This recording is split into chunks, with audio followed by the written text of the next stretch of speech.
Wow, এখনই যে সুন্দর একটা কালার হয়েছে মাশাআল্লাহ। আরে বাংলা অসুবিধা নেই, আমরাই তো। এই যে দেখেন এখন সারিম রান্না করতেছে। সারিম একটা হাই দিয়ে দাও দিকে তাকায়া। যে আমাদের ইলিশ পোলাওর জন্য মাছ রেডি হচ্ছে, মাছগুলো জাস্ট কাটা হয়েছে, এগুলো এখন ধোয়া হবে।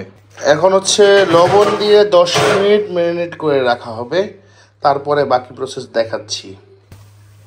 এখন আমরা এই যে পেঁয়াজ বেরেস্তা করে নিচ্ছি। বেরেস্তারও কাপড়ের উপর রাখা লাগে। আরে বেরেস্তা, তুই তো সুখে আছো শীতের দিনে। এই যে আপনারা বিশ্বাস করলেন আমার কথা, দেখেন বেরেস্তাকে টিস্যু পেপারের উপর রাখা হয়েছে। প্রথমে তো ওই শীতের দিনে গোসল করতেই চায় নাই, পরে একটু হালকা গরম পানিতে গোসল করায় দিছি চালগুলাকে। দেখছেন গোসল করানোর পর চালগুলা কি ফর্সা লাগতেছে।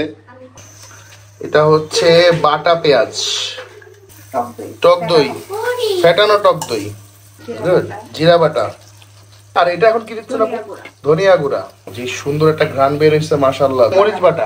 আমরা কি এখানে বাটা মশলাগুলাই বেশি ইউজ করব না? ইলিশ পোলাও যত কম মশলা ইউজ করা যায়। আচ্ছা, আর যেটা ইউজ করা হচ্ছে ম্যাক্সিমামই তো বাটা। বাহ, সামান্য একটু মরিচের গুঁড়া। সাইম, তোমার হাতে রান্না তাহলে অনেক মজা হবে, তাই না? জি, আমার হাতে মায়ের হাতে হলো ডাবল না ট্রিপল মজা হবে। ট্রিপল মজা হবে। বেস্ট রান্না ইন দ্য ওয়ার্ল্ড। ইয়েস। আচ্ছা, শুধু আমাকে একটু দূরে যেতে হবে, ছিটছে একটু। ও ছিটছে, তাই একটু দূর থেকে দিচ্ছ, বুঝতে পেরেছি। ভেরি গুড, অনেক সুন্দর স্মেল বের হয়েছে। অনেক গরম। আচ্ছা, এখন আমরা ইলিশ মাছগুলো সব দিয়ে দিচ্ছি। অনেকে হয়তো বা তেল দেখে এতক্ষণ অজ্ঞান হয়ে গেছেন যে আসলে এত তেল, কিন্তু আসলে এটার মধ্যেই পোলাও রান্না করা হবে আর ইলিশটা তো রান্না হবেই। আচ্ছা, এই বেরেস্তাটা দিলে এখন কেন আমরা পোলাওর উপরে বেরেস্তা দিব না? এখানে দিলে একটা সুন্দর একটা স্মেল আসে, মানে একটা ক্যারামেল ফ্লেভারটা চলে আসে পেঁয়াজের। হ্যাঁ হ্যাঁ, বেরেস্তার ফ্লেভারটা পাওয়া যাবে। Wow, excellent. আচ্ছা, আমাদের ইলিশটা কি প্রায় হয়ে গেছে না? এখন কি আমরা ইলিশটা তুলে রাখবো? হ্যাঁ, এখন ইলিশটা তুলে এই মশলা দিয়ে, এই মশলার উপরেই পোলাওটা হয়ে যাবে রে? মশলার উপর না, মানে অন্য হাঁড়িতে করব এই মশলা দিয়ে। আচ্ছা, বুঝতে পারছি। মানুষ মাছরেও কত আদর করে উঠায়, কি একটা অবস্থা। হ্যাঁ, এখন আমাদের পোলাও রান্নাটা হবে না আপু? অল্প পরিমাণে তেল দিয়ে জাস্ট পেঁয়াজটা ভাজার জন্য।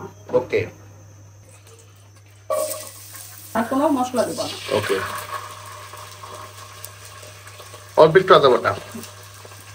ও, তেলগুলা নিজের মনে করে ব্যাঙের মতো লাফাইতেছে, মনে হচ্ছে বর্ষাকাল পাইছে। ওই মশলাটার সাথে হালকা একটু পেঁয়াজ অ্যাড হচ্ছে জাস্ট, আর হালকা একদম একটু আদা বাটা অ্যাড হয়েছে। ওই তো চালটাকে গোসল করায় কিন্তু পানি ঝরায় রাখা হয়েছে, এখন জাস্ট চালটা ঢেলে দেওয়া হয়েছে। এটা একবারে ভাজা ভাজা করব, গরম পানি ঢেলে দিলাম। গরম পানি।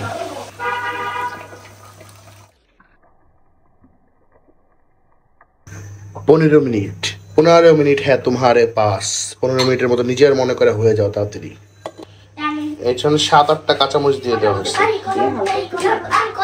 দিয়ে হালকা একটু নাড়া দিলেই হবে।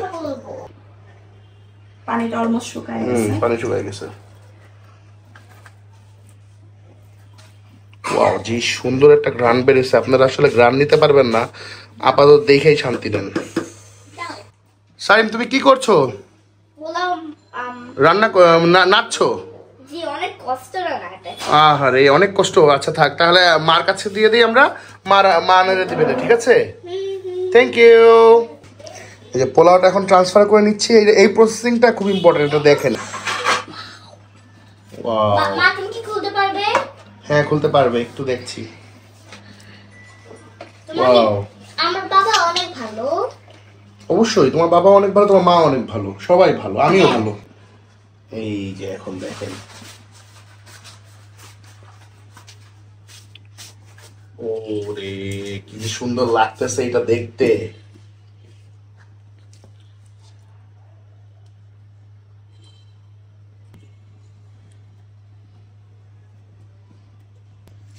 বাকি পোলাওটা দেন।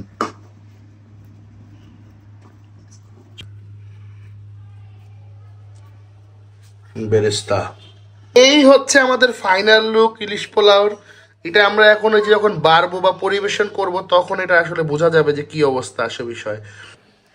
এই যে ফাইনালি মাছ বাইর হয়ে আসা শুরু হয়েছে, ওই যে একটা দেখা যাচ্ছে। Pulao is ready. এখন আমরা এটা খাবো, রাইট? ইয়েস। যে সুন্দর ঘ্রাণ বের হয়েছে এটা বলার মতো না আসলে। যখন আপনারা মানে পুরো ভিডিওটা তখন রান্নার প্রসেসটা তো দেখছেন, রাইসগুলো একদম সুন্দর ঝরঝরা হয়েছে।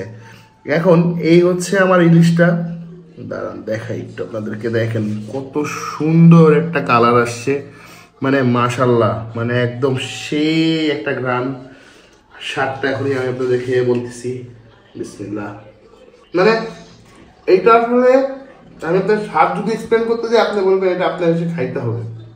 শুধু সিম্পল এইটুকু বলি, ওয়ান অফ দ্য বেস্ট ইলিশ পোলাও এটা আমার লাইফের, এত মজা হয়েছে।